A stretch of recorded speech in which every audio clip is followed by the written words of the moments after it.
Good evening. We call the CRA meeting to order. We'll begin tonight's meeting with an invocation by Board Member Woodrow Hay, followed by the Pledge of Allegiance to the flag. If you please rise. Let us pray. Almighty and faithful Father, we thank you for this day, another opportunity to serve. We thank you, Father, for the gift of life. Thank you for the privilege of living in a free society. Thank you for this opportunity to participate in the voting system and that we may vote for the candidate of our choice. We ask now that you come into our hearts and saturate our souls so that we may discern your will in our lives. Help us to know and appreciate the true form of consciousness so that we may act in a way that is pleasing in your sight. We worship you, we love you, we adore you. We ask this all in our Savior's name. Amen. I pledge allegiance to the flag of the United States of America and to the republic for which it stands, one nation, under God, indivisible, with liberty and justice for all. Thank you, Mr. Hay. We could have roll call, please. Here. Here. Yes. Here. Here. Here. Here. Thank you very much. Any additions, deletions, or corrections to the agenda? Hearing none, is there a motion to approve the agenda as presented? So move. I have a motion second. All in favor? Aye. So the motion is adopted. Informational items and disclosures by board members and CRA staff. I want to start with staff. You have any disclosures? No, but I just want to ask you all, don't run out of here because we'll have some things to sign if they do get approved. So please don't run away. Okay, thank you. Board Member Cara George.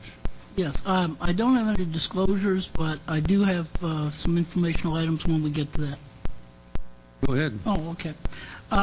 Well, I have some great news.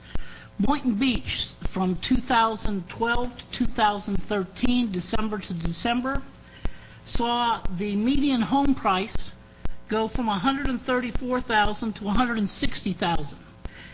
And that is a 19.4% increase in the price. In addition to that, the time that a home is on the market is now 34 days less than it was that time previous year.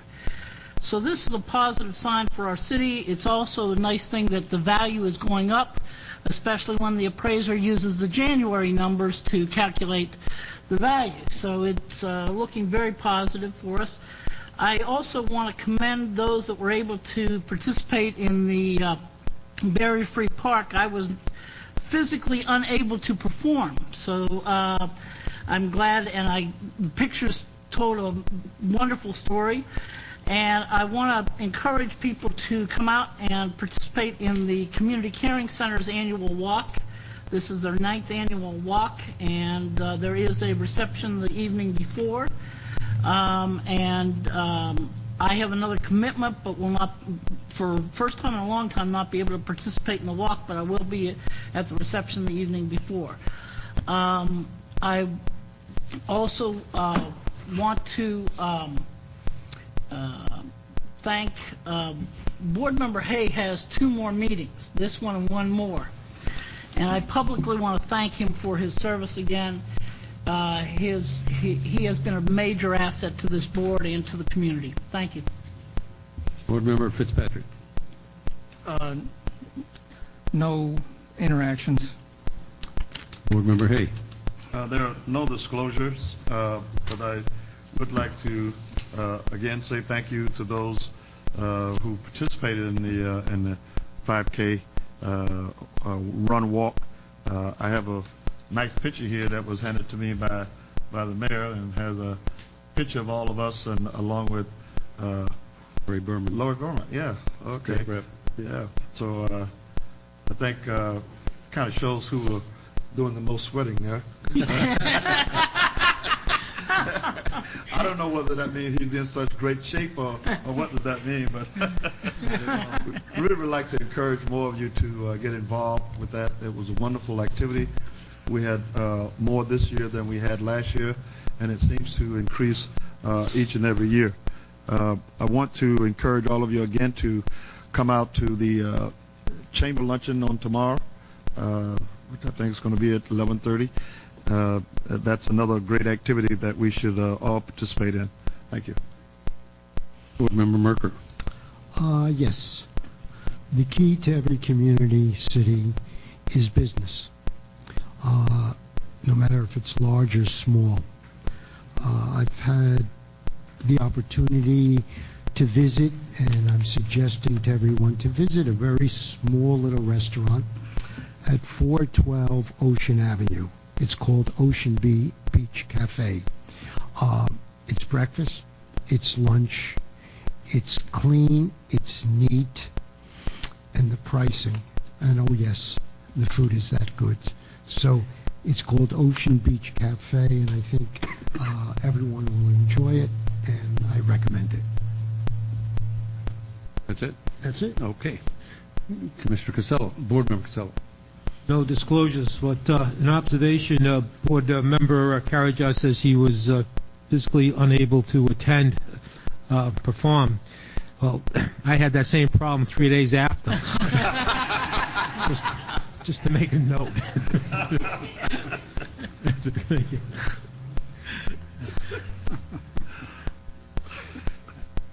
That's it? Yeah, that's it. I'm sorry. That's enough. Board Member Buchanan. No disclosures. I did want to mention that I, like most of the board, attended the Chamber of Commerce's annual dinner dance. This year themed as the Green Gala as part of the green theme of the city of Boynton Beach. And a good time was had by all. That's it. Yeah, Mr. Mayor, if I just may Yes. add on to that, I think that we forget the fact that Omfrey, is that hotel has joined our Chamber of Commerce, Chamber of Commerce, which is a great thing. It's a 5-star hotel, so we're very blessed to have them come aboard. That's excellent, yeah. I don't have any conflicts. I also did the 5K, and the next morning I was so glad we have a barrier-free park because I have to learn to walk again. My legs were falling off. Okay. That takes us to announcements and awards.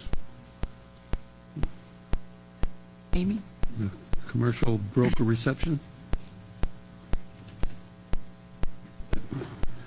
Good evening, Board. Amy Zimmerman with Special Events at the CRA. Mark your calendars for March 13th. We're going to be hosting a commercial brokers happy hour reception, and we're going to be holding it at some of the vacant spaces at Las Ventanas. We're going to incorporate a happy hour theme in there with lighting, make it look a little better than it does right now. It won't be empty. We'll have music, and we're going to be offering some food and drinks. We're looking at about 50 people to attend, consisting of local commercial brokers and associates.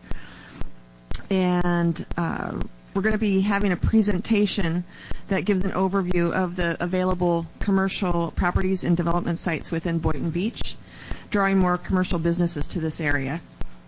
And this event is building on the commercial familiarization tour that was conducted last year.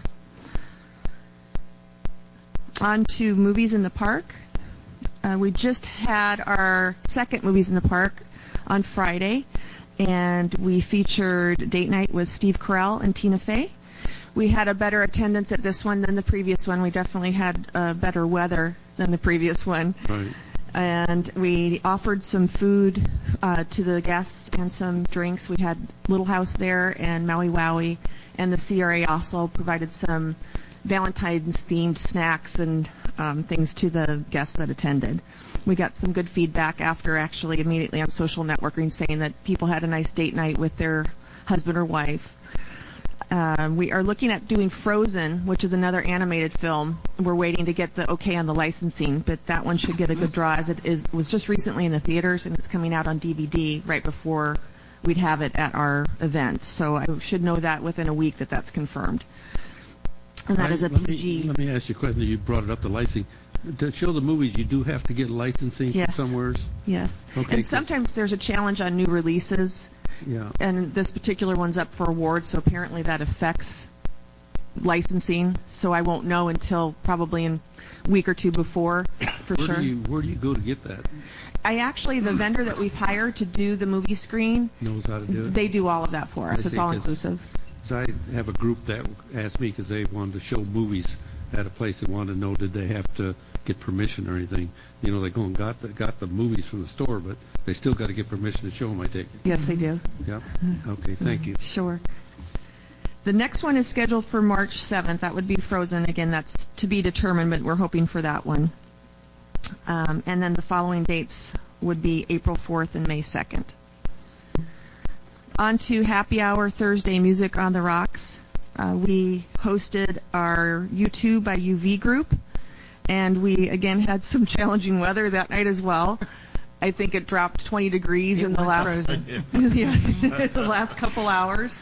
But the band was great. We got great feedback. We actually, at the event, I got feedback from people how good they were. They played for 3 hours, or 2.5 hours straight without a break. Really nice group to work with.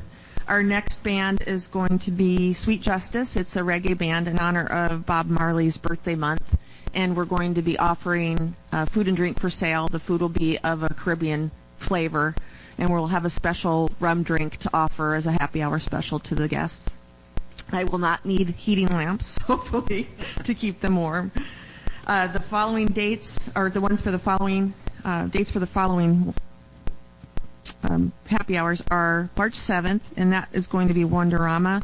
They are a pop top 40 type of group. I've heard them before. They're great, very high energy, and they have a good local following. April 4th is Funkabilly Playboys, and they also have a good following.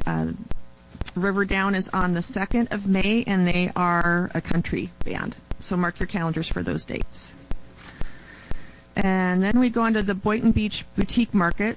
We just had our third week last Sunday. The attendance is definitely picking up, and the vendors are building as well. We're trying to rotate the vendors, too, to keep the interest, but we are getting good feedback from that. And it's something that we nurture, and it grows as we nurture it. It's a lot of word of mouth, and there's other things we're competing with. But I think Sunday's been successful for us because we don't have other green markets or markets we're competing with in the area.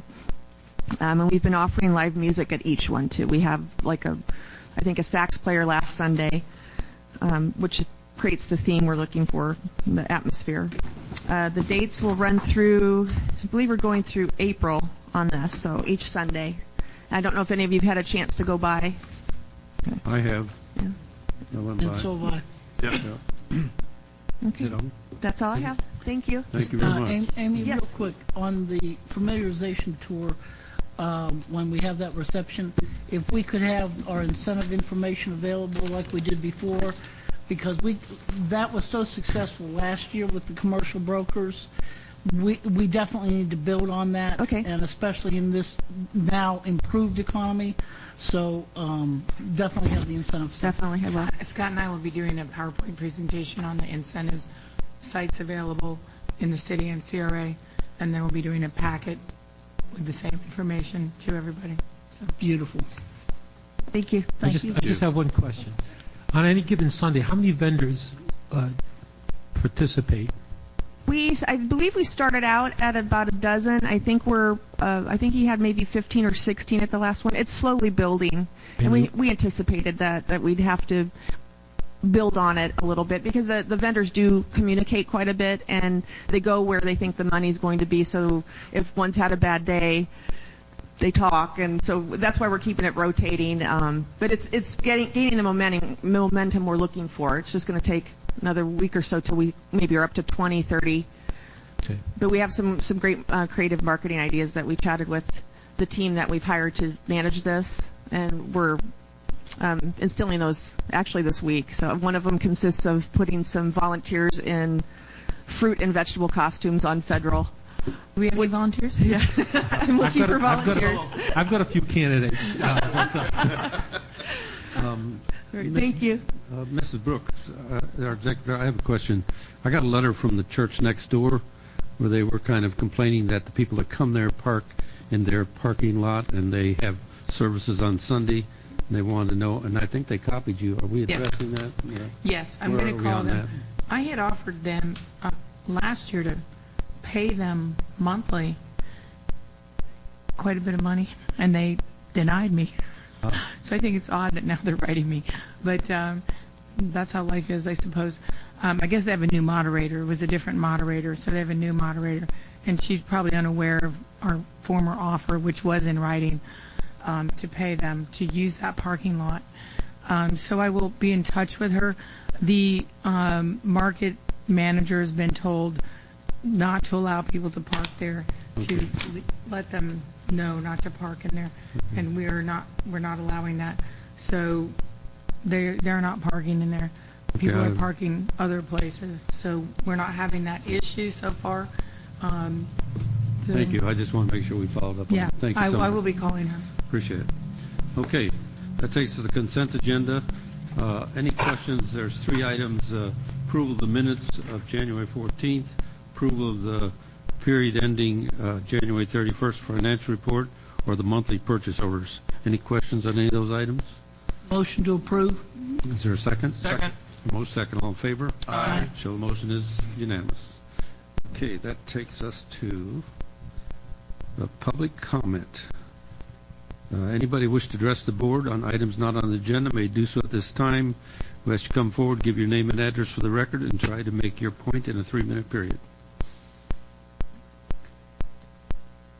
Hello, my name is Rolando Barrero. I 422 West Industrial Avenue, business owner of gallery and art studio.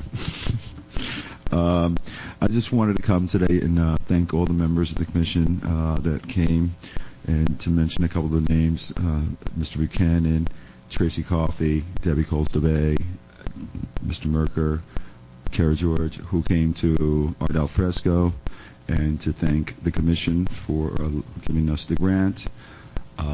It was a quick and hurried hustle to get from flood to fest in 1 week, and a lot of the community came out to thank us. So I'm very happy that my business is in the Boynton Beach Arts District. All our neighbors and the industries around us helped us clean it all up immediately. The public services came out and responded immediately to get rid of the trash for us. I was thoroughly impressed with how expedited everything was. As a result of it, we were part of Art Palm Beach. As a result of that, many of the people who attended, including Leanne Lester, who was the organizer of Art Palm Beach, invited us to participate in the next festival, which was the American International Fine Art Fair, which happened to be the following week. So we did that. Still impressed. She has invited us back for the next 2.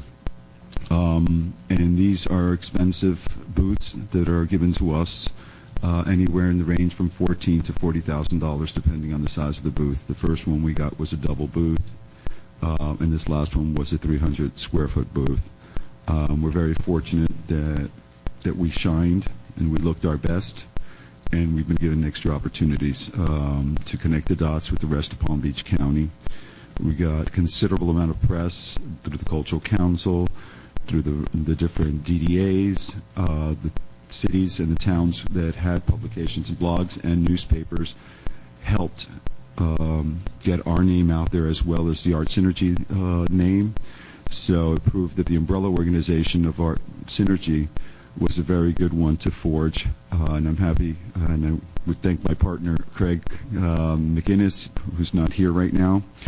But we also created connections within our city with the former Illumination Lighting organization that has hence joined under a different name, reorganized. They were Illumination Lighting. We had valet service by a local businessman, Nick Roman, who provided that service. What else? The Glass Mermaid, who did a large presentation and really awed the crowd. We also we got chili, and we were fortunate enough that all 3 of the Starbucks in our city got together to donate all the coffee that was necessary to keep everybody warm. So overall, I am deeply grateful for the support and for the opportunity to have served the city in that capacity. And I look forward to doing it again next year. And as of right now, I'd just like to humbly ask you, I have an exhibition across the street at the library, and there's going to be a small reception on the 13th. You're all invited. It's at 5:30.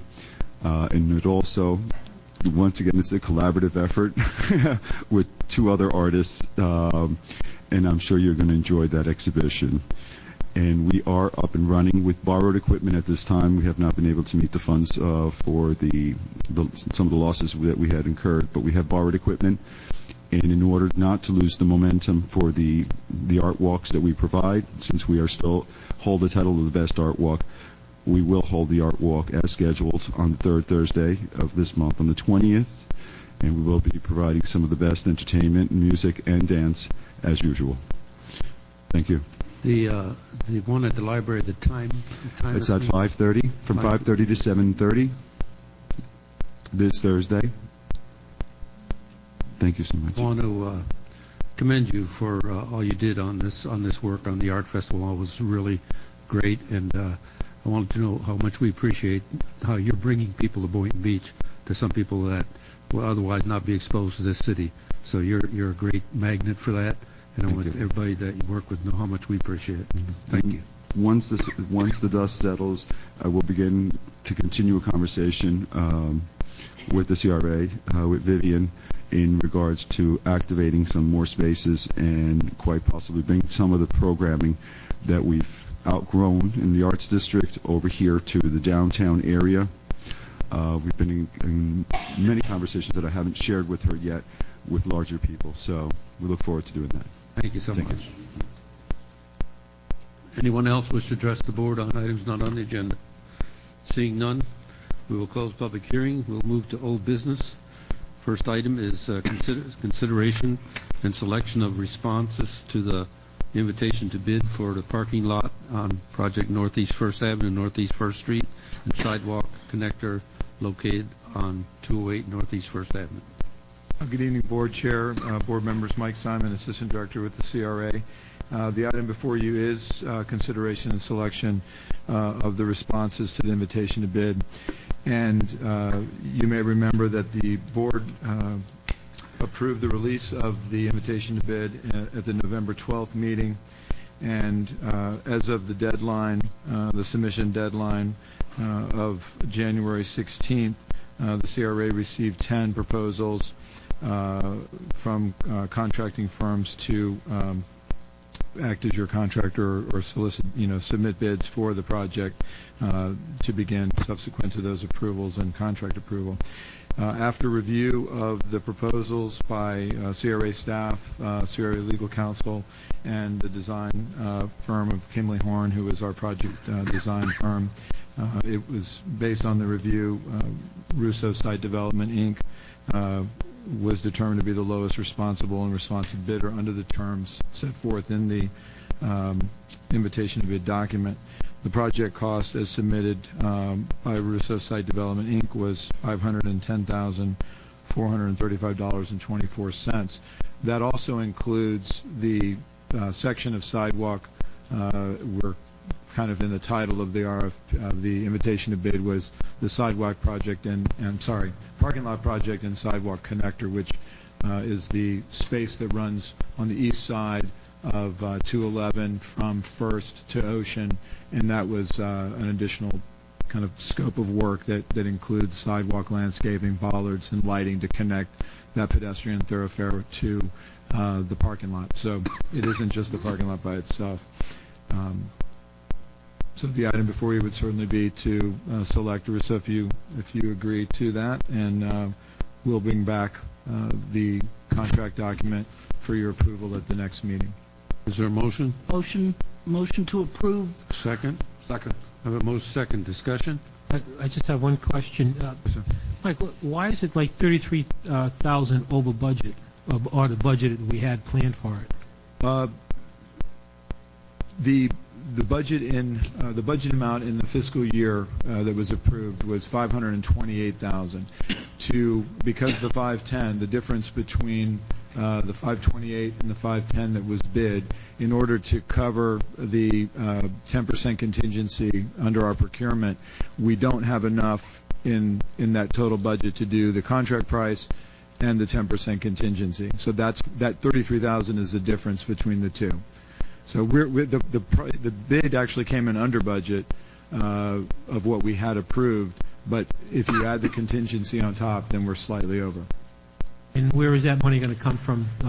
It says, yes, sir. There's in the fund balance discussion, there is an attachment of the $33,000 in the fund balance resolution. And you'll notice in the fiscal impact, we'll be taking it under new business item 14C, but it would be a reallocation of that remaining fund balance, a portion of it, a portion. Thank you. We don't necessarily have to use a contingency yet, right? No, but the procurement in contracts of this size would... I understand. We yes, have sir. some Yes, just sir. in case, but right now it's just there Yes, as sir. contingency. Absolutely. Yes. Yes. Anything else? Anybody in the public wish to address this item?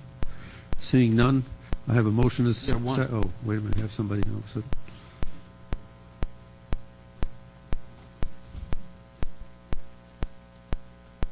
James Briggs, 710 Southwest 27 Terrace. I also sit on the city's planning and development board.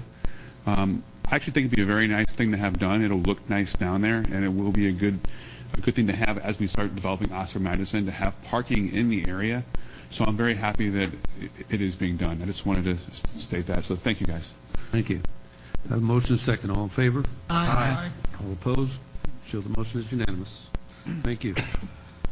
Next item is consideration of entry into a contract with Collage Design and Construction Group, Inc., the Collage companies, to perform the construction of the Boynton Harbor Marina Harbor Master Building and Field Dock Site Improvement Project.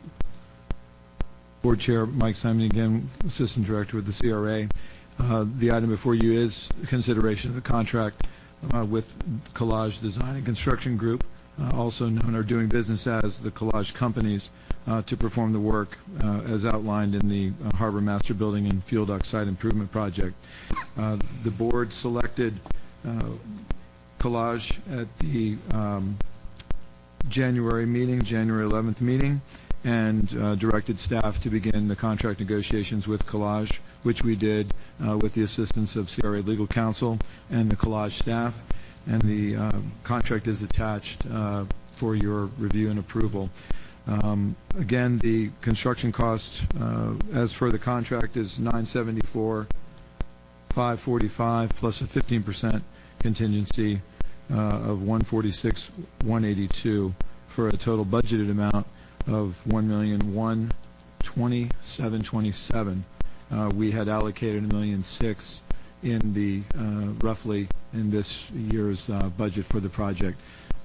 There is also going to be additional expenses for the project for our interior as you get into finishing out the inside of the marina store or the marina offices that are not part of the, at this point, not part of the contractor's fee, as well as some of the fuel dispensers and some fuel dock additions that we may or may not include in a future scope of work with the contractor for ease of coordination. But at this point, the project is built and essentially to a shell for the project. So it's coming in at 1.2 and you got 1.6 budget, so that should help with the additional stuff. Absolutely, yes, sir. Yeah, we'll definitely have funding available, if not in excess. I just wanted to make sure that as we get going and we get into this to this process further down the road, that you're aware now that not all of what we asked the contractor to bid on were things that we weren't sure that we would handle ourselves and manage ourselves. But as the project develops, it may be determined that for ease of coordination and cost, it might be better to entertain a discussion with the contractor.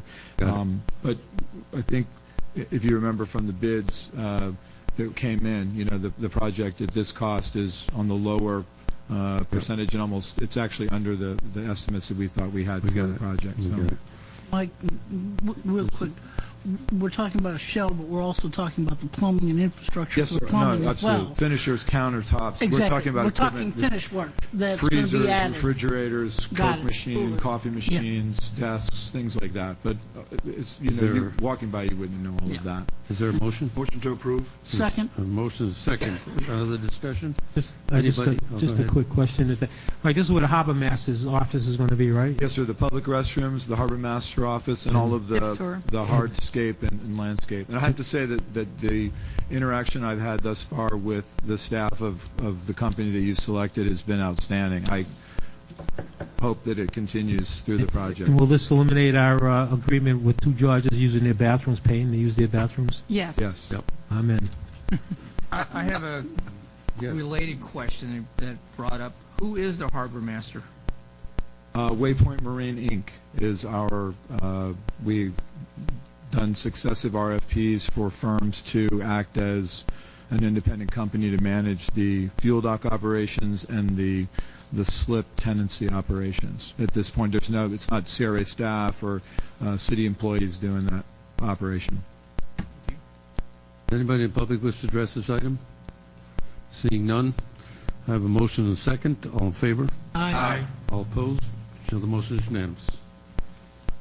Next item, consideration of installing the irrigational system on the vacant lot located at 222 North Federal Highway. Board Chair Mike Simon again. The item before you is just to kind of bring back for discussion and consideration the installation of a renovated irrigation system to water the Bahia area that we installed after we took up the parking lot there at 222 North Federal on the corner of Point Beach Boulevard and Federal Highway. We, in the November 12th meeting, there was some discussion about whether we should or shouldn't, and we just thought we'd bring this back. It's an investment of somewhere around $3,000 to provide irrigation to that vacant lot. At this point, we just wanted to get your direction on expending those funds toward the project. Okay, was there a motion so we can get it up for discussion? Motion. Is there a second? Second. Motion to approve, I assume. Motion to approve. Discussion? Motion approved, yes. Discussion? No discussion? Yes, I'd like to say one thing. Of course, that lot is not perfect. However, I think it looks every bit as good as the one right next to it. And the kind of grass that's down there, Bahia, it's never going to look like a putting green.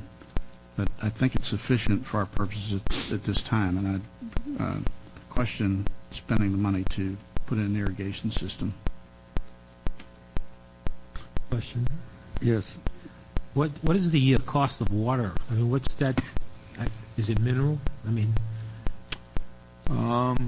Well, we're going to be we're going to be using city. We're on city now. That will carry a sewer charge, unlike a well system. So we would do minimal. Bahia would take minimal watering. I would think, once a week probably on something like that is all that grass would need. I guess you open the discussion of adding other plant material to enhance that corner in some small way. Now that if you go ahead and put the water in, do you add a couple things to fill that space a little bit around the Royal Palms? I mean, we could get some prices on that. That's maybe another $1,000 worth of plant material to I guess give more benefit to the investment rather than just the grass. well, that's where I'm going with this discussion. If we're going to take it to this level here, maybe we should just go to that next level, and maybe a little landscaping here and there. Well, I don't know at this point. I mean, at some point I might, but at this point, it seems we're probably going to give that away to whoever the developer develops that. We were giving it away before, and whoever the next one comes in, we're probably in the same situation. So I'd like to hold off a little bit, see if a development comes in, let them handle it rather than us to pay the money to do it. The grass where the B of A site, I don't know if you've been, specifically looking at it at any time in the last couple of weeks, but it really, I say it looks great, but it has really taken, the rain, they laid theirs right before the rain, we laid after, but it's really grabbed a hold, and it looks, I've got some pictures where, you don't know that it's not an irrigated site, or that it was what it was before. If you want to wait a little while to see how the grass grabs, we've got some more rain coming. We've had more rain. It looks much better than in November, I think, when the discussion took place, and certainly the month before the discussion took place. It's completely, really completely up to you, I think. Commissioner Board Member. Pardon me. Simply, I think it's a waste of money. It's that simple. Okay. Well, I know rather than do more landscaping, I know the executive director is still working towards marketing that area, so maybe something will happen. So, okay.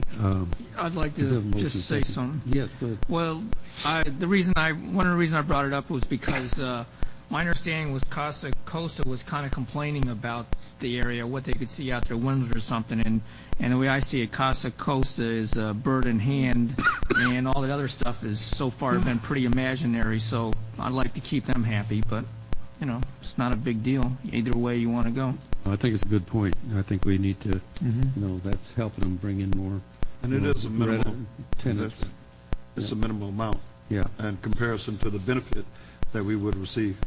Okay, I have a motion and a second to approve. All in favor? Aye. All opposed? Nay. Just another nay down there? Yes, nay. Okay, show the motion passes 5-2. Thank you. Okay, that takes us to new business. Who said nay? So 4-3. I'm sorry. Didn't hear that one. Fiscal 2012-2013 CRA annual audit results. Harris, Finance Director. We're asking the board this evening to accept the audited financial statements for the year ending September 30th, 2013. Our auditor is here, and he'll give a presentation, but I just wanted to tell the board we had another very good year. It's our 5th year in a row where we've had no audit findings whatsoever. We have a strong balance sheet. We have $10.1 million in net position, which is net assets. Our fund balances are sufficient to meet our operating requirements and our reserves. And we have an unassigned fund balance that we'll talk about in the next 2 agenda items of $599,000. And I guess the highlight for me this year was the bond refinancing, which saved us over $200,000 in annual interest costs. So all in all, a very good year. As I said, our audit partner here is here, Richie Tanduck, and he'll present to the board. Thank you.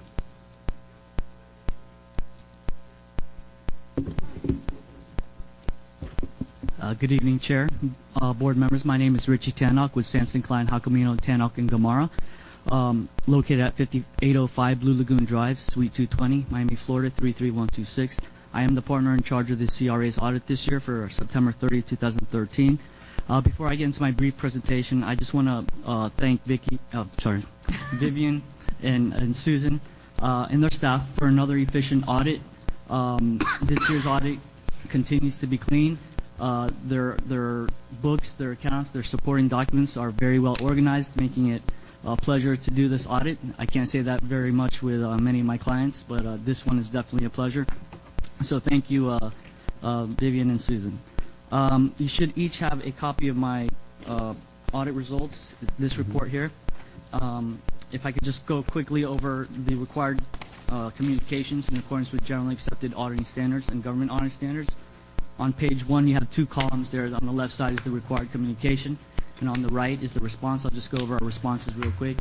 With regards to our responsibilities under generally accepted auditing standards and government auditing standards, we have issued an unmodified opinion, which is a clean opinion, on the agency's basic financial statements for the year ended September 30, 2013.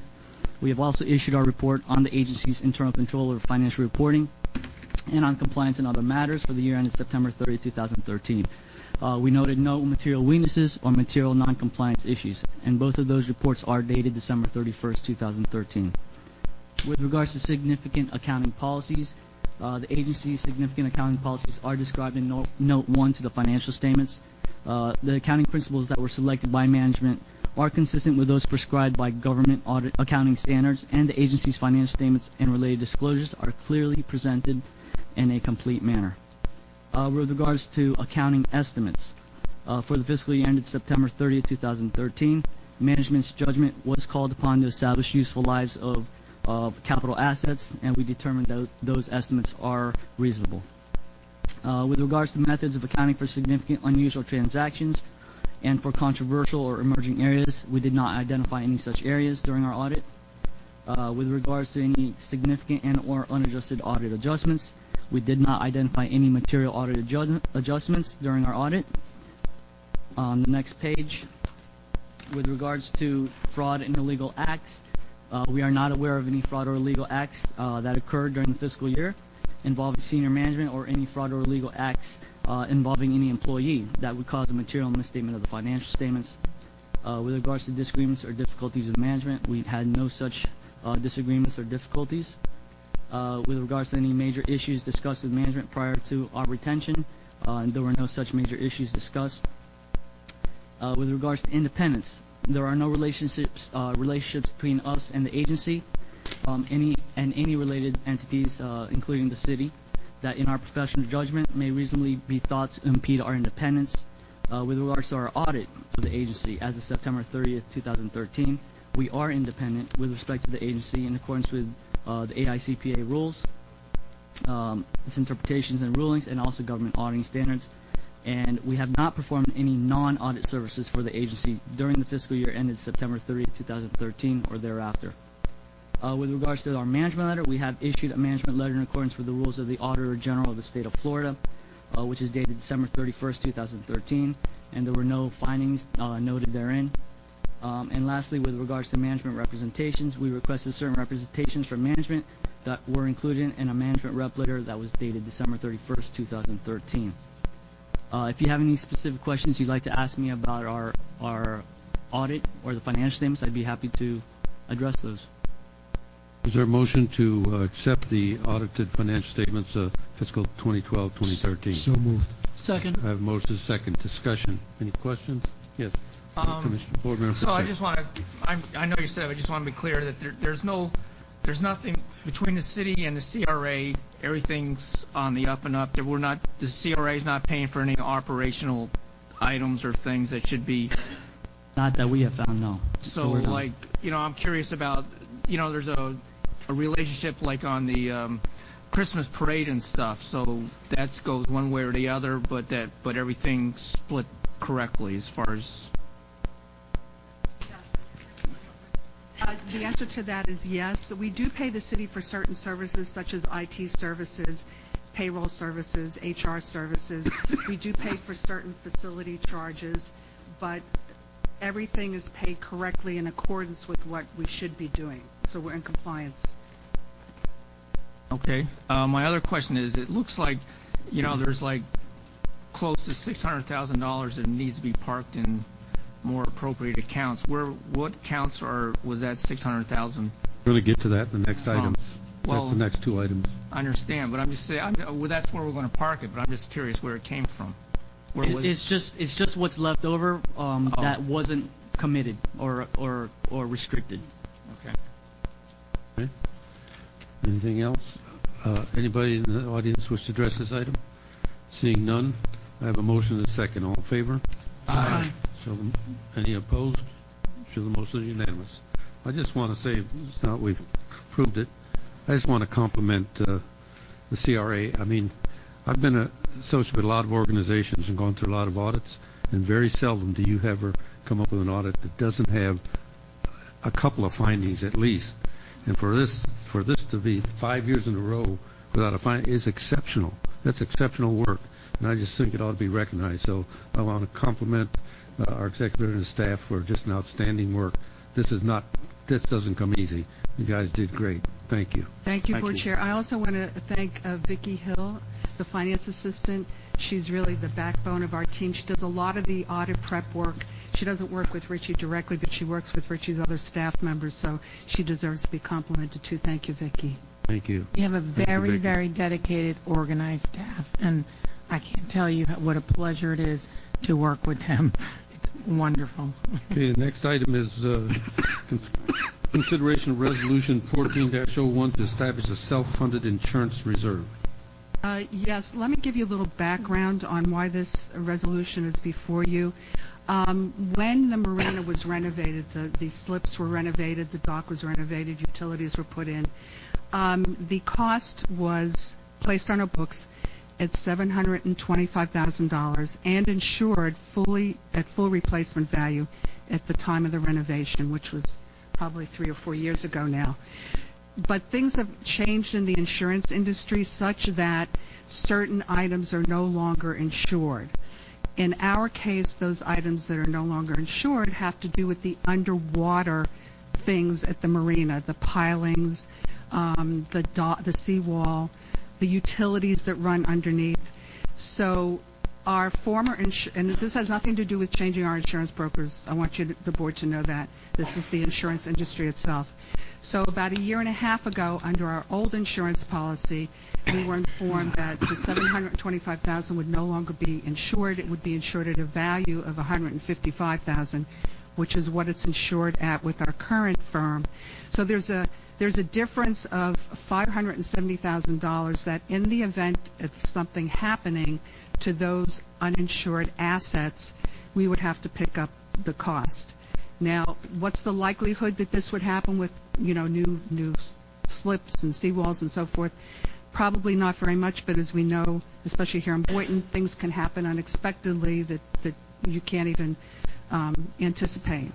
So what staff is recommending is that we take a percentage, 20%, of any annual unassigned fund balance, that money that is left over each year, if there is any, and put it in a self-funded insurance reserve that would show in our fund balances as committed funds.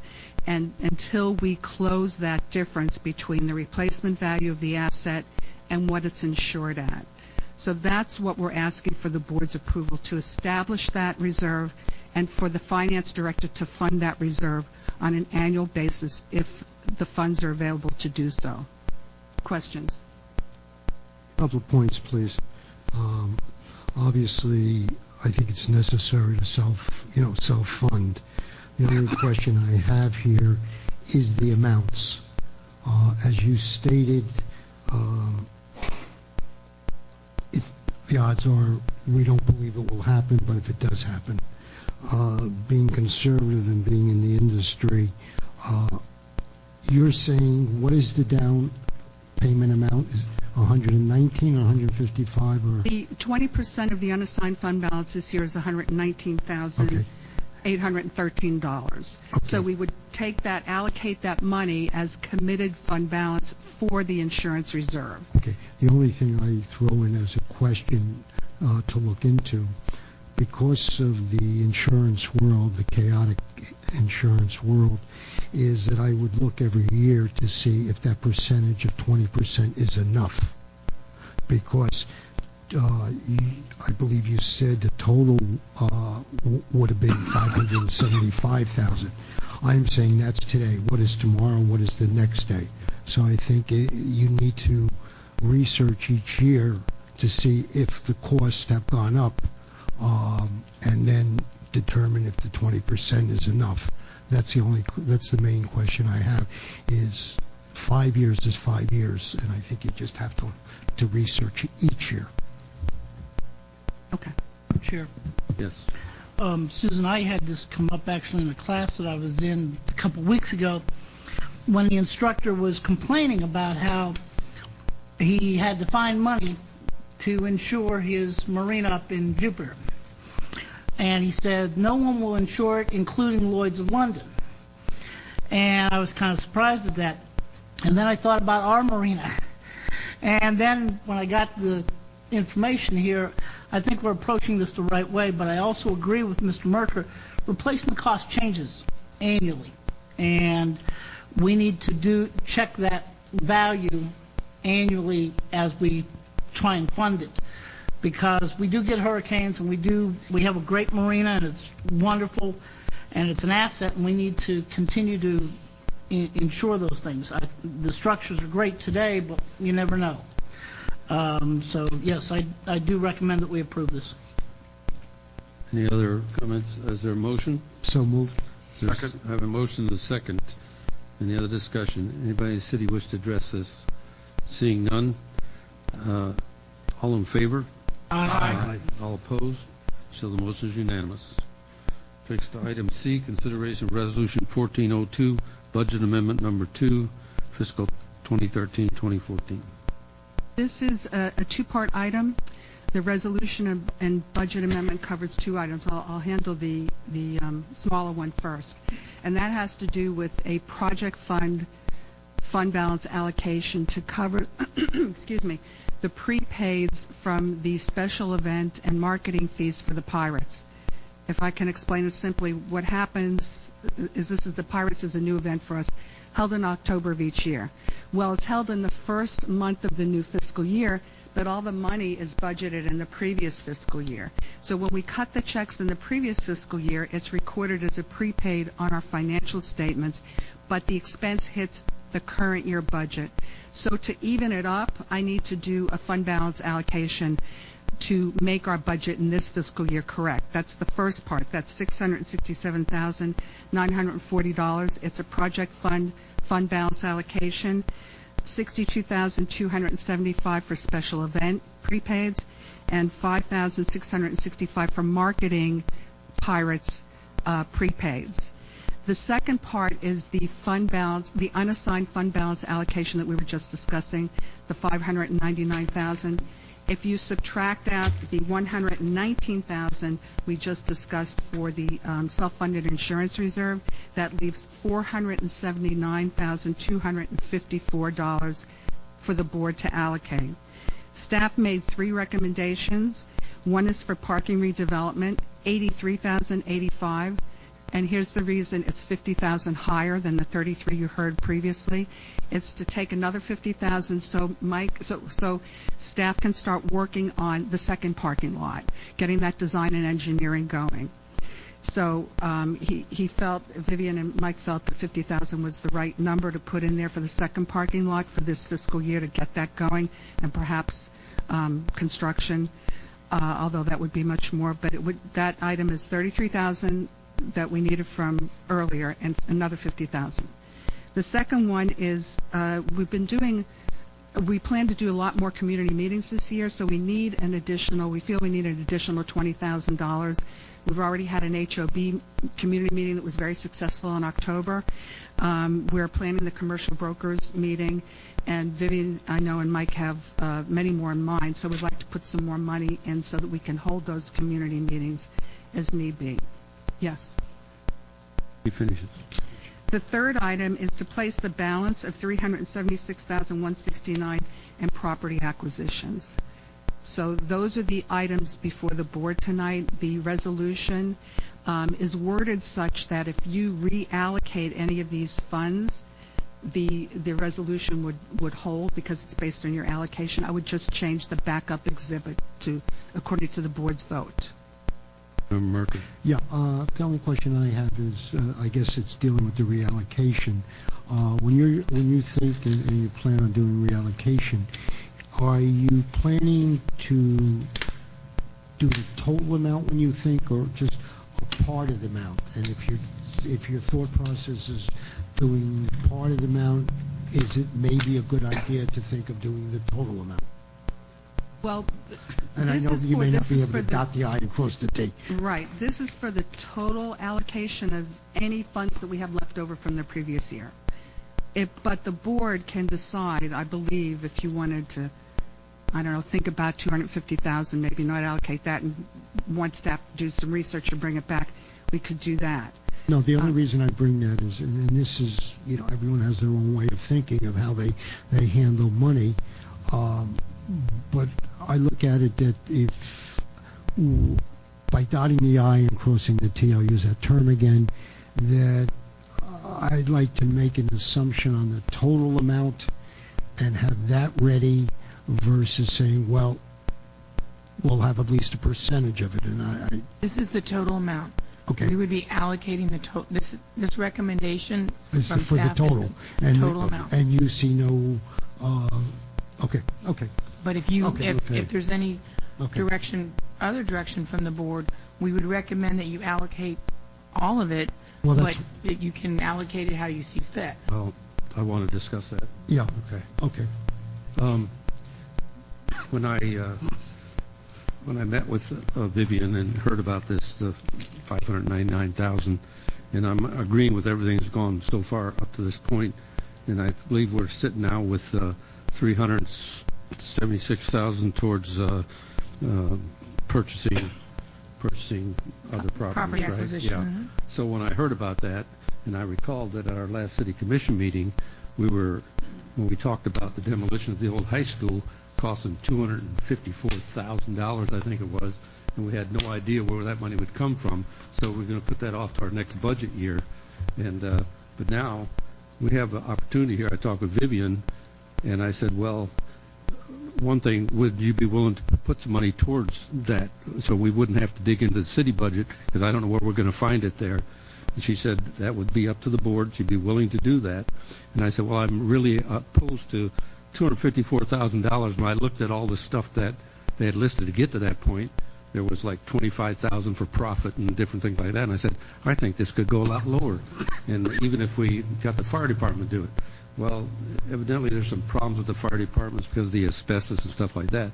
But she did go out and research and found another company that has come in with a bid, and I think it's in front of you all, that could do it for like $174,000, $174,500. So that's a lot less than $254,000. However, that doesn't mean that, let's say that we direct them that we want to put some money aside and let the CRA go ahead to have money in case we decide to demolish that building. We wouldn't have to, that would take the burden off the city budget next October. Plus, if we decide to do that, we're still going to have to go out to bid. We can't just give it to this company. We'd have to go out to bid. And it's possibly that somebody will come in with even less than that. And so that wouldn't happen if we decide to direct them to go ahead and put some money aside, and then they would come to the commission in March at a March meeting, and then we decide to go out to bid. Then if we go to bid, that would probably take 2-3 months. So we're probably looking at, wouldn't make a decision on that until like June or July. So I would like to ask the board to direct the executive director to go ahead and set some money aside at this point that would go towards that, so that the city, we have no idea where we get that money in October, but here it is sitting there for us, and I think that'd be a good way to go. That'd be my proposal. Commissioner. Just a quick question. This by no means that we've decided to knock down. No, that's what we're saying. We'd have the money in case we decide. In case that vote does come up and the vote is to knock it down, we have 174 allocated to help have that happen. Right. But I just want to make it perfectly clear. It isn't in Maine tonight. It probably wouldn't be made till June or July. Right. Just I want to make it perfectly clear to the public that this does not mean that we are taking a vote to knock down the old high school. Right. We're just talking about having funds available. Having funds if that should come about. If that should come about. Thank you, Mr. Mayor. Vice Mayor. I would like to also say that I believe we have a study out that is due, that we paid money, some $85,000 or so, to have that study, and I think it would be a little premature. I know we're just setting money apart, but I just want to get this on the record, that we make any kind of decision until that study has been presented. I think one of the things we need to be careful with is consistency, being consistent on the high level of the city, this board, and including our commissioners, which consist of this board too. But I think we need to remember when we start making these decisions, whether I'm here or not, that developers as well as other leaders are looking at Boynton in terms of the consistency at the high level. We as a city just declared that building to be historic, and to come back now and say let's tear it down doesn't show that type of consistency that I think they're looking for. So let us make sure that we get all the information, all the input from this. What's the name of that company? Treasure Coast. Yeah, Treasure Coast. I could remember Treasure something. From Treasure Coast, before we make any kind of determination as to which way we're going to go. Patrick, did you I'll wait. I defer to Merker. Commissioner Board Member. I concur in almost every direction with Commissioner Woodrow Hay. We have a report coming in from Treasure Coast We have defined it historic. Was it 57 or whatever the amount is for Treasure Coast? My question is, and I'll make a statement afterwards, if we don't allocate this money, do you feel it's a wrong thing to do? To me, are we putting the cart before the horse? Are we psychologically telling the people, now I know what I heard tonight, so it's not like I didn't listen, but are we telling the people we're going to do it, but? So my question is, we have the money now. If we don't do it now, the money, should we assume it's not there? Or could not be there? Well, if you don't allocate it tonight and you use the entire amount for property acquisitions, the money isn't there. However, I would remind the board that we can always reallocate funding during the year from any budget line that you want to bring back for discussion. That assumes that if we put it into property acquisitions, we don't spend it before that discussion occurs. And that we can do. Otherwise, we would not have the money. The safest thing to do is to put aside some of the money for the study, and then if it's not feasible and we don't spend it, then we have it to reallocate at the board's discretion. Yes. Let me remind this board that there had always been a line item for demolition for that building. I think it was $200,000, $250,000, something like that. That we had always carried from year to year to year to year, and because of the economy going kaput, we eliminated that. Okay, so the fact that we have funds for demolition should not project the concept that we're going to tear down. So I have no reason, I have no objection, if you will, of setting aside the $174,000 in case that decision goes that way. But I just wanted to make that point clear that it has always been there for that purpose. Past tense. In the past. If it doesn't go that way, we can always reallocate that money to something else. Board Member Hay, I think that demolition amount that you're talking about, that wasn't a CRA demolition amount? It was the city. Okay, right. just wanted to be clear about that. It's gone now. There's nothing in the budget. There's nothing in there now. Okay, can I ask? Fitzpatrick, let's go. The Machiavellian political operator, Republican Lee Atwater coined the phrase, perception is reality. And I think the reality is, the mayor's position has been clear from the front. From the start, he wants to bulldoze this, which I respect that opinion, and I'm not really opposed to it. I'm kind of in the middle, but I'm kind of leaning towards demolition. But and I think the reality is, last Tuesday, we didn't know where the money would come from, and we found out Thursday where the money could come from. But to me, that's 48 hours too late, because the perception is that vote on last Tuesday was not part of the agenda. It was not pre-published. It was to be announced, pulled up at the last minute. And this vote, I came in tonight and see this. Well, it's dated yesterday. It was not on the agenda. It was not pre-published. So, whatever you tell anybody, it doesn't look good. And you all can vote the way you want, but I voted last Tuesday that we were kind of going to defer it to the budget workshops, and then this week we're still saying, yeah, we're really deferring for the budget shop, but we're already putting the money aside. So I don't know how it looks to you guys, but to me it makes me look like a cynical hypocrite, and to vote for this for me would be political suicide. Well, let me just wait a minute. I got to address that because it was on the last Tuesday agenda because I had it put on there and I got the agenda. It was printed there that we would discuss the high school. It was on the agenda, Mr. Fitzpatrick, so it was there and people knew about it. It went out publicly, so it wasn't something we brought up at the last minute there. Mr. Chairman. Chair, if I may. Yes.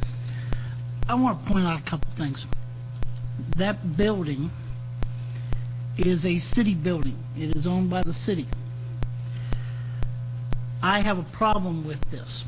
And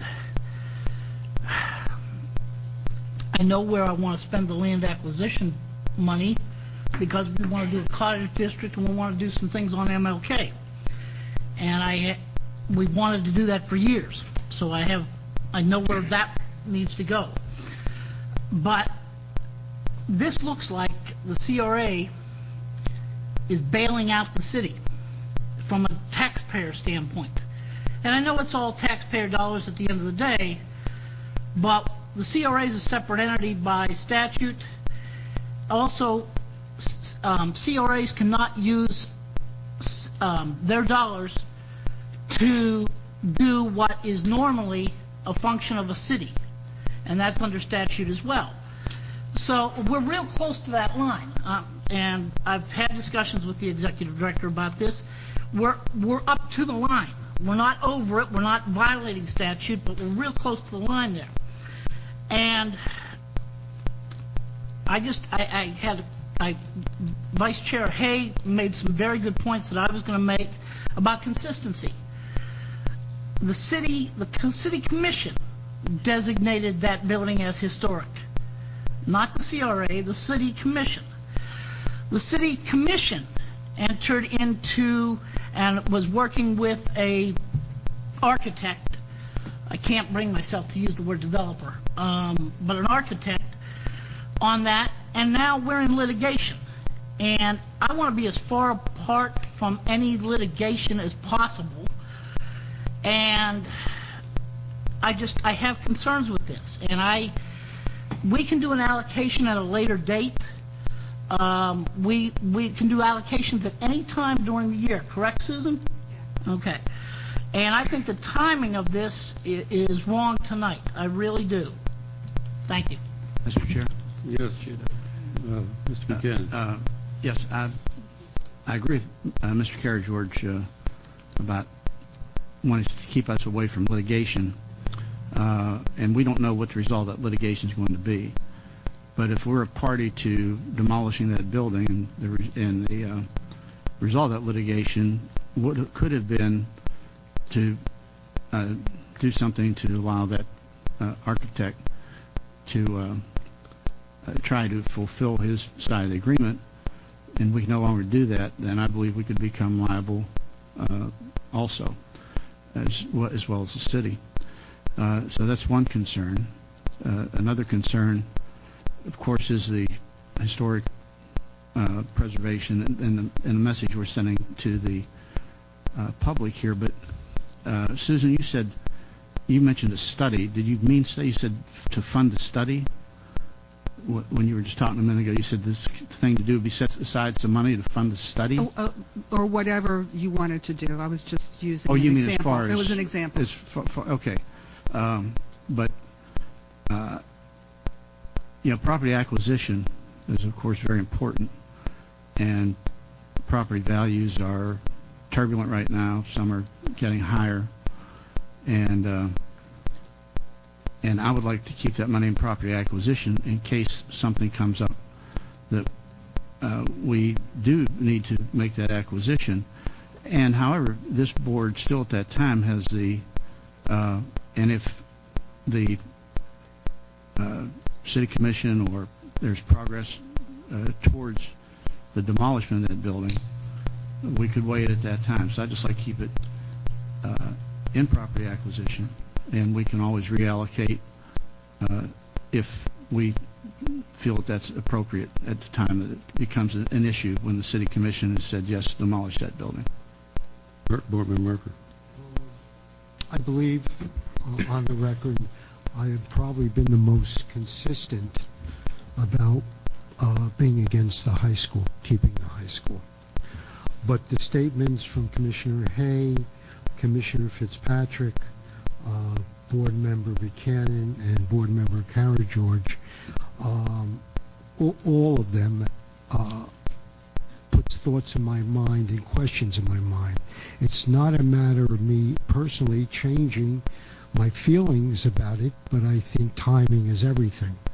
I don't want, like what happened on the vote with the high school, where some of the commissioners, everyone except myself, I believe, change their mind. So I'm not saying I'm changing my mind, but what I am saying is that I want what I believe is right to happen, and I don't want any obstacles or problems. And in summation, I feel that the commissioners and the members of the CRA, which I mentioned, I concur with. I don't want anything to go wrong, and therefore, for the short time being, I would have to agree with them. Go ahead. First of all, let me just say it's not a crime in my mind to change your mind when you get additional information. That's called being a little smart there. But I think I was the one that asked our legal Jim Cheroff at the commission meeting about this perception if we were to tear that building down while we were in litigation. And I did not agree with the answer, but he is our legal, because he said it would not, that perception would not be created. And I thought that it would. I agree with what's been stated here. Timing is everything. Timing is everything. And if we have the option of doing this later on down the road, then I think that's the way we need to go. And just back off from this and let it run its course. And then at a later date, if we so feel that we need to set aside this $174,000, then that's when we should do it, not now. I just want to address a couple of things that have been brought up here, and I'm just amazed because it's like people haven't heard anything that ever went before this meeting and the other meetings we had. First of all, I want to address the litigation, which at the last City Commission meeting, we specifically asked Mr. Cheroff if there was any problem if we had decided to tear down that building in regards to this litigation. He assured us that there wasn't, but I can tell you I personally talked to him before the meeting to make sure that was the case. I also talked with Mr. Lehman, the other attorney that's working that lawsuit for us. He also assured me that there was no problem with if we decided to tear down that building. I can tell you I was in the closed doors mediation, and I'm going to tell you there's no chance at all that this Mr. Architect cares about that building anymore. He's not coming back. We don't have to worry about that. His only concern now is trying to get some money from the city. So the litigation has nothing to do with what we do with that building one way or the other. That's off the table. And that was told you by the attorney, so you can, if you don't believe him, that's one thing. The other thing I'll bring up is that you mentioned about the CRA and the city being on the cutting edge here. I'll tell you that building sits on CRA property, and we at one time even gave it over to the CRA. So that's a big problem. That's not a problem. The CRA can buy properties that sit in their CRA boundaries. That's not a concern. The Treasure Coast, they're going to have to try and come back to us with a plan on how to develop this entire area here. And I can tell you that I think if I was over there trying to tell us what to do, it'd be a lot easier for me if I knew what the hell the city was planning to do with that old building over there before I tried to tell them what to do on my plan. Where are you guys going to go with that? That would take a whole big obstacle off the ground. Also, I can tell you, and I haven't made any secret that I think the building should go, and I think if that was a nice green space there, we'd have developers falling over each other to put us an anchor, something there on that West Seacrest to make this city start growing big time. And right now we're sitting there, and if we don't move, we're going to be sitting here. You'll be gone, I'll be gone, we'll probably all be gone, and it'll still be sitting there at $30,000, I think, a minimum a year just to insure that old building. We're spending money like crazy like that. That's silly to me. So I just think to have, and we know darn well, I've talked to city manager, she has no idea where she's going to get $200,000 or whatever it takes to, if you decided to take care of that building. I don't know. We got other things coming up in the budget. You don't know where you're going to get money for. That's another one. She has no idea. I don't either where that money would come from. Here it is sitting there. All you got to do is say, let's put it aside in case we decide to go that way. And like I say, a decision wouldn't come anyway till way in June or July in a decision. So that's all I got to say about it. I won't say any more. Sure. Go ahead. Yes. Point number 8. What we heard from the city legal department was his opinion on that situation with the building. What I would like to hear is from the legal side of the CRA in terms of what was stated from the city legal department. Well, I don't think that, well, I'll let her speak to that, but I don't think that she would have offered that if she hadn't double-checked back on that. And I will tell you one other thing that was brought up here, that the attorney brought up about, somebody earlier brought up about, oh, the city made it a historical building, now we're going against. At the last meeting, we directed the city attorney to come back with us with a resolution or an ordinance, whatever it takes, to rezone that property, and in that, we asked him to include, to remove the city's historical designation. We voted on that, and we told him to do that, and that's coming back to us. We've already told him to remove that historical designation. Fitzpatrick. Yeah, I didn't. I apologize. I misspoke about not being on the agenda for Tuesday night. It was, but what I noticed, there wasn't any backup, so moving forward so quickly on it kind of surprised me. But yes, I was incorrect.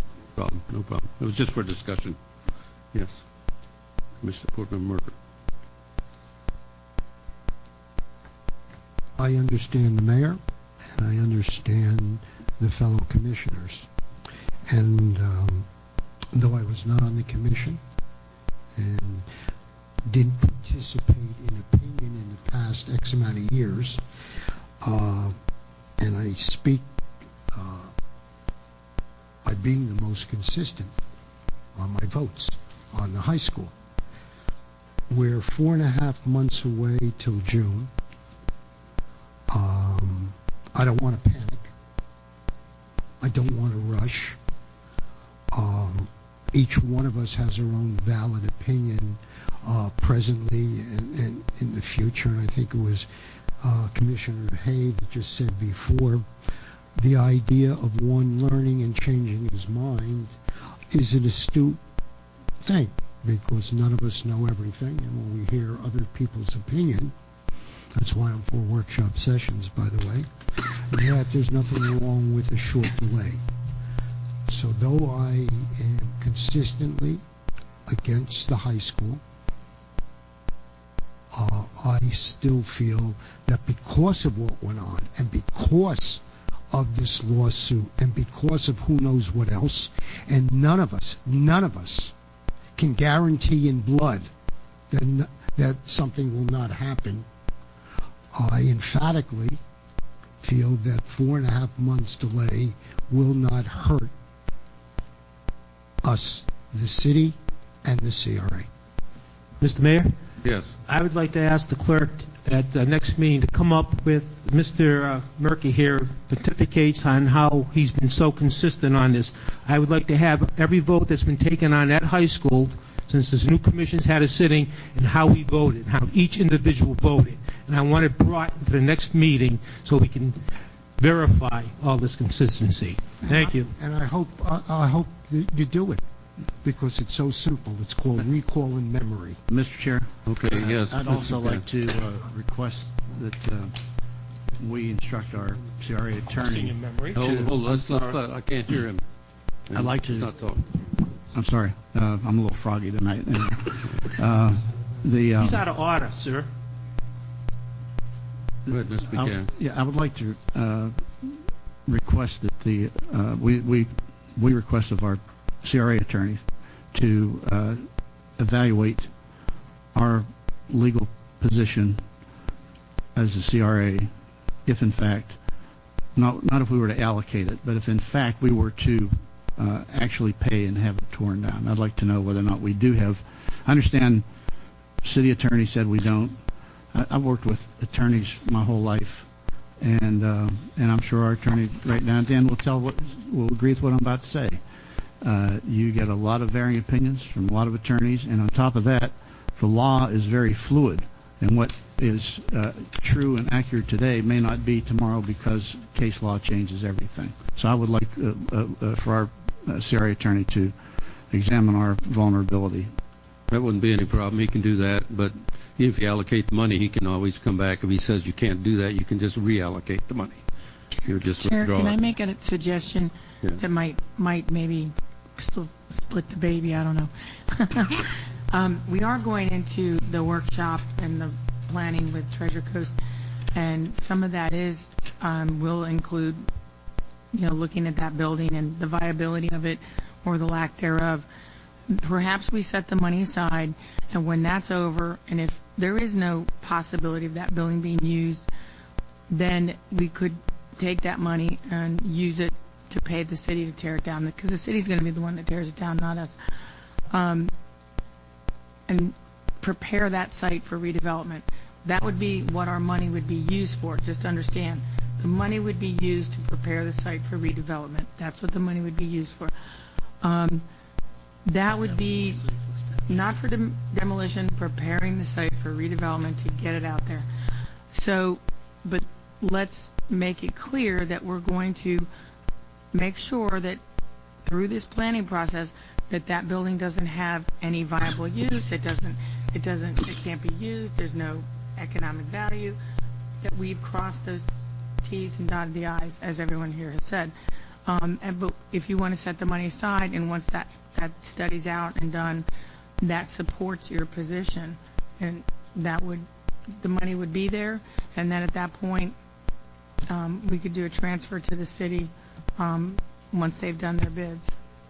Sounds good to me. Sounds good to me. When do you expect the study to be done?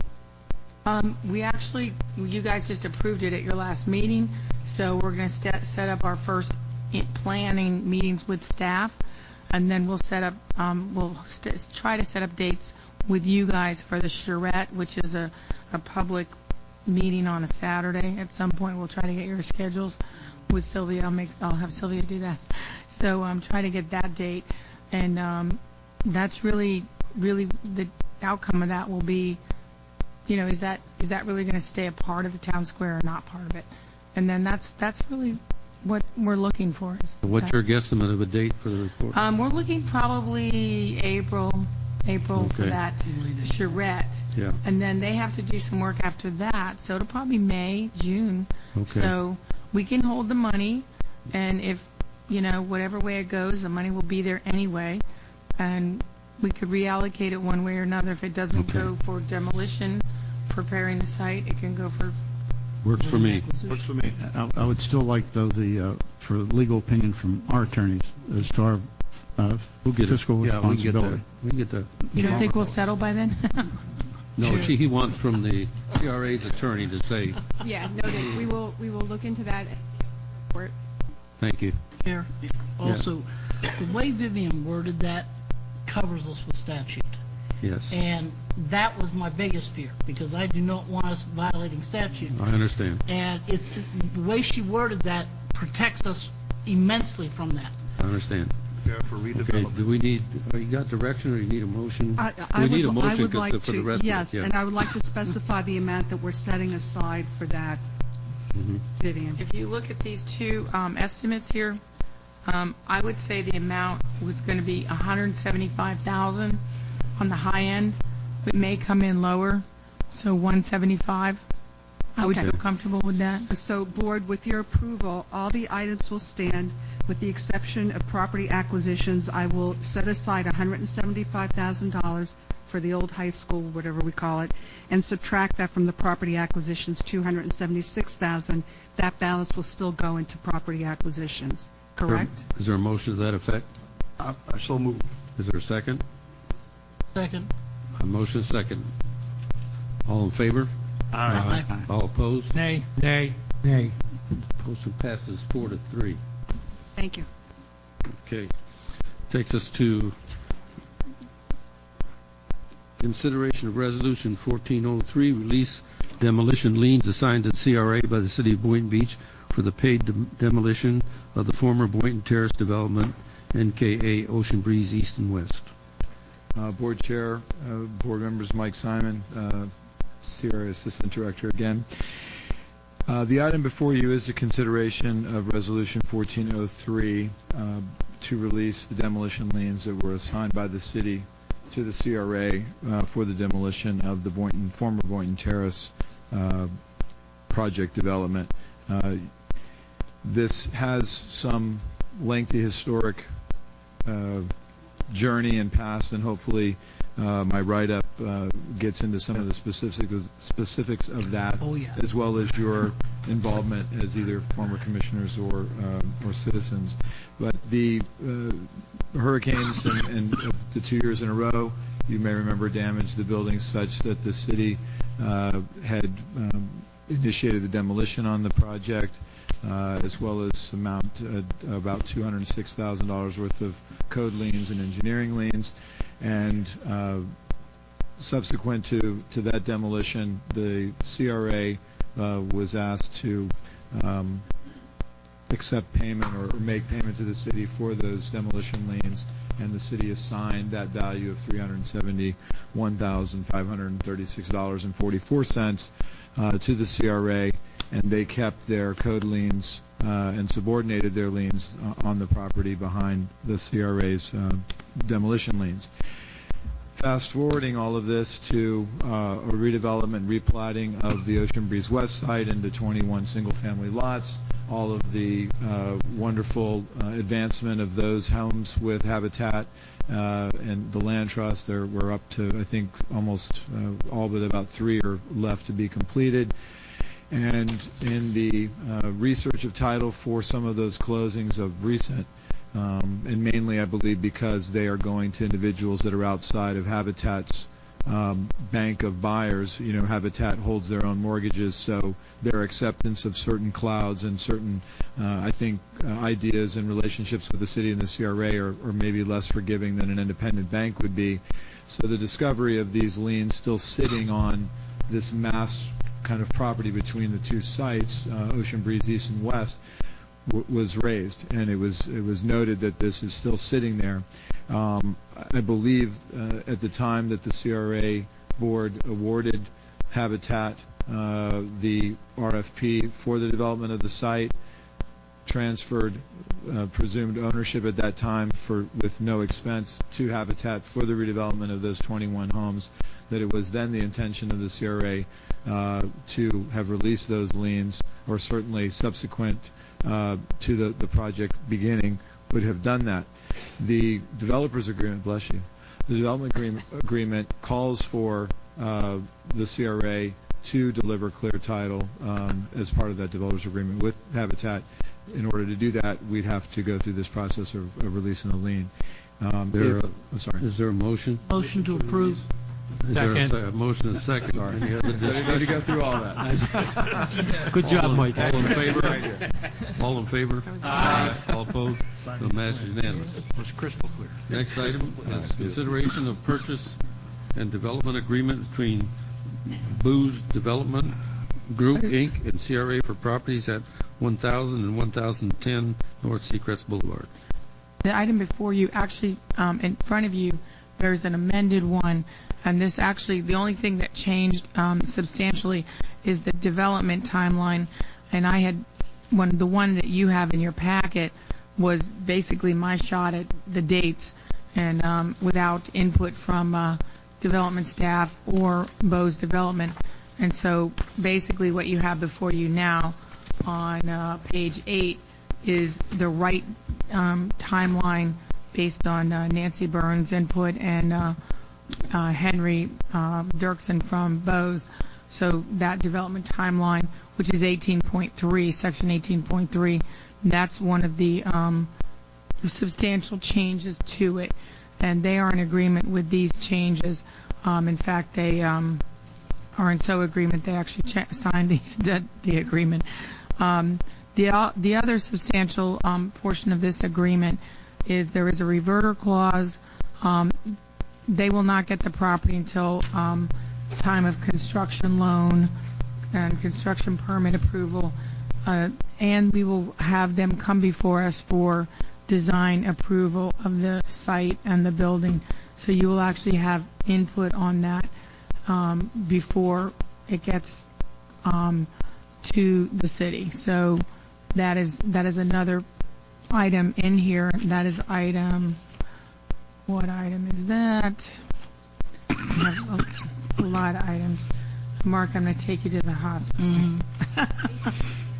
18.4 is that item, that they will come before us for approval. No, that's reverter. That's the reverter and termination of agreement.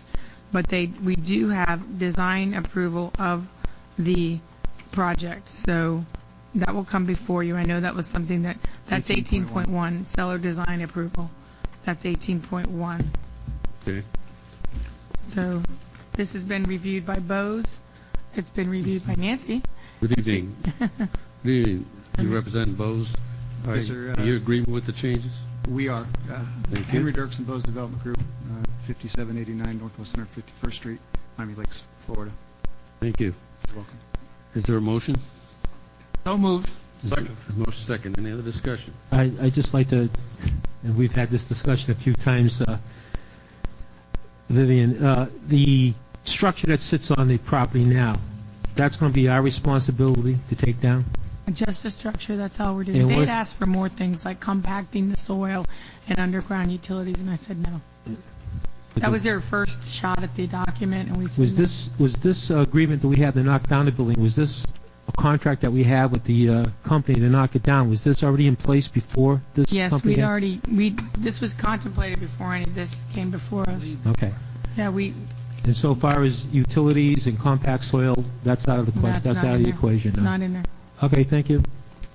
Okay, I have a motion and a second. All in favor? Aye. All opposed? So the motion is unanimous. Thank you very much. Thank you, Board. Thank you. Okay, takes us to the Executive Director's report. We have 4 new businesses in our district in 1 month, which is actually we're doing really well. The economy's obviously improving. I don't know if you've had a chance to see our new water taxi at the in one of our slips. It's very cute. For $28, you can go down to Deerfield to the Cove and come back. It's very adorable little thing. Yep. And I don't know what his license is. I'm not going to say because I'm not sure. East Ocean Cafe, which I ate at lunch there today. It was very good. 412 East Ocean. They're open for breakfast and lunch. Ocean Ridge Chiropractic on East Ocean Avenue as well. And Access Accounting and Payroll on 1210 South Federal Highway. So we're making some good headway with our new businesses. La Cesse has come in for their site plan. We submitted comments. They came in for a review of staff comments last week, and we had a pretty long, intense meeting with them and to clarify what our intent was of our comments. So they should be resubmitting revised site plan back to the city fairly soon. Again, we're working with a grocery store that wants to be in the heart of Boynton, a full-service grocery store. Senior living facilities looking along Federal Highway. They have a site. May or may not work, but we're hoping. We have a limited service hotel developer that is looking at 2 sites. One is One Boynton, and one is in the north end, depending on whether we can make it work or not. They definitely want to be in Boynton, so if we can make it work. So. Just a question, that senior living, is that profit or non-profit? I believe it's for-profit. When we spoke to them, I think they said they are for-profit. Thank you. For-profit. Isn't that $28? That's round trip for the water taxi to That's what Deerfield? they told us, yeah. They said it's $28. I know, it seemed pretty reasonable to me. Yeah. Did he operate something, Rosie's? Huh? Didn't he have a boat named Rosie's, or his company named Rosie's? The guy that's running the water taxi now? Not. He's been here before. Yeah, he Right. might stop here, but this one actually has a slip number. Right. You know. It's yellow, has a green little cover on it. The senior living facility, is he looking on North Federal or South Federal? Actually, it's South Federal. Excuse me, it's actually South Federal. We already have one at South Federal, the Emeritus. Yeah. Senior living. Yeah. Already one there. I'm not sure if it's going to work or not. Okay. I don't think it's going to be allowed, but not where he wants to be. Anything else? That's it. Okay, I believe that's all the business come before the board, unless board members have anything else. Don't leave because we have something for you to We have sign. a lot of so- stuff to sign. Please remain and adjourn. Thank you.